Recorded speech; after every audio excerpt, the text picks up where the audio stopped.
রান্না তো সবসময় দেখাচ্ছি, প্রতিদিনই রান্নার কিছু না কিছু দেখাচ্ছি। আজ দেখাবো আপনাদের সাথে একটা বেকিং আইটেম, বিস্কিট।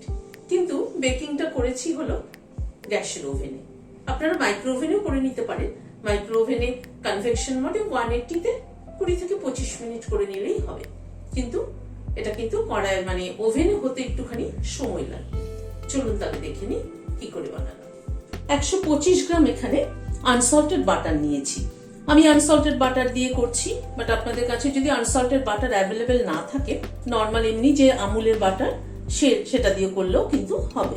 এটাকে প্রথমে মাইক্রোওয়েভ করে আমি একটু মেল্ট করে নিচ্ছি। মাইক্রোওয়েভে 30 সেকেন্ড চালিয়ে নিয়েছি। বাটারটা মেল্ট হয়ে গিয়েছে। এখানে টেবিল চামচে 1 টেবিল চামচ মধু দিলাম, আর 1 টেবিল চামচ মধু দিলাম।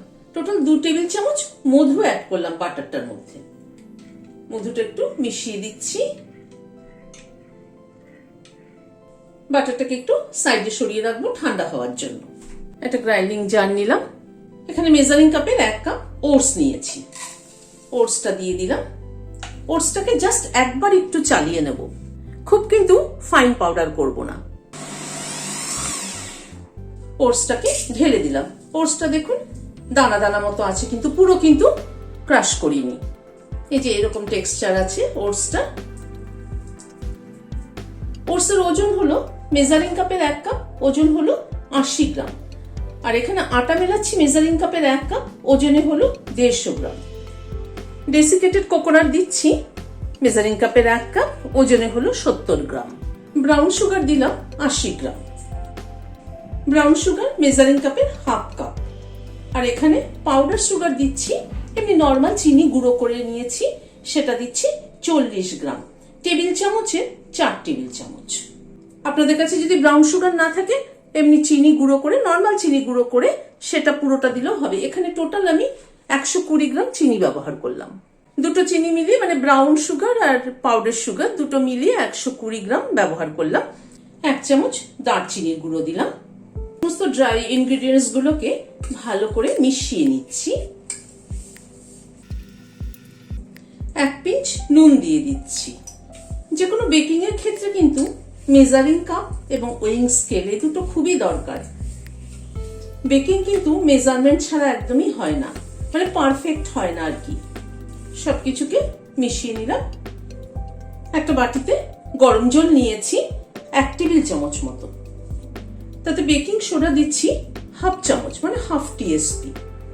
বেকিং সোডাটা ভালো করে গরম জলে গুলে নিচ্ছি। ভালো করে গুলে নিতে হবে যাতে পুরো বেকিং সোডাটা জলে ডিজলভ হয়ে যায়। এবার এই মেল্টেড বাটারের মধ্যে এটা দিয়ে দিলাম। দিয়ে একবার একটু নেড়ে দিচ্ছি। এবারে ড্রাই ইনগ্রেডিয়েন্টস গুলোর মাঝখানে একটুখানি গর্ত করে নিচ্ছি একটা। এই মাখনটাকে দিয়ে দিচ্ছি। দিয়ে একটা স্প্যাচুলা দিয়ে পুরো ফোল্ড করে দিচ্ছি।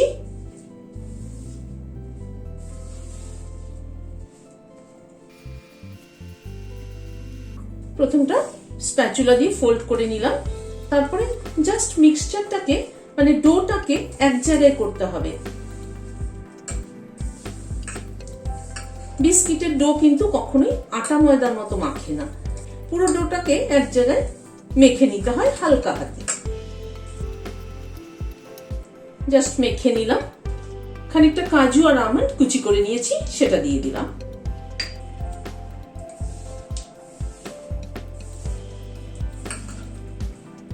মিশিয়ে নিলাম। এবার এই ডোটার থেকে খানিকটা করে তুলে নিয়ে এরকম গোল গোল শেপ দিয়ে নেব।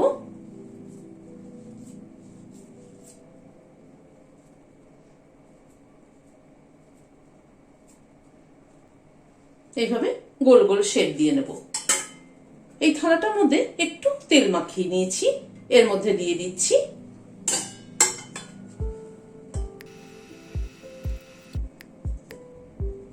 একটু ফাঁকা করে করে বসাবো, এভাবে তৈরি করে নিচ্ছি। একটা কড়াইকে প্রিহিট হতে দিয়েছি, মিনিট 5 মতো প্রিহিট হয়েছে। আর ঢাকনার যে হোলটা আছে সেটাকে একটা লবঙ্গ দিয়ে বন্ধ করে দিয়েছি। কড়াই থেকে ঢাকনাটা খুলছি। প্লেটটাকে বসিয়ে দিলাম, ঢাকনাটা দিয়ে দিচ্ছি। প্রায় মিনিট 40 টাইম লাগবে এখানে হতে। আর ওভেনে যদি আপনারা করেন, ওভেনে 180-তে 25 মিনিট মতো টাইম লাগবে। গ্যাসের ফ্লেমটাকে মিডিয়ামে রাখলাম। প্রায় মিনিট 40 মতো লাগলো। গ্যাসের ফ্লেমটা এবার বন্ধ করে দিচ্ছি।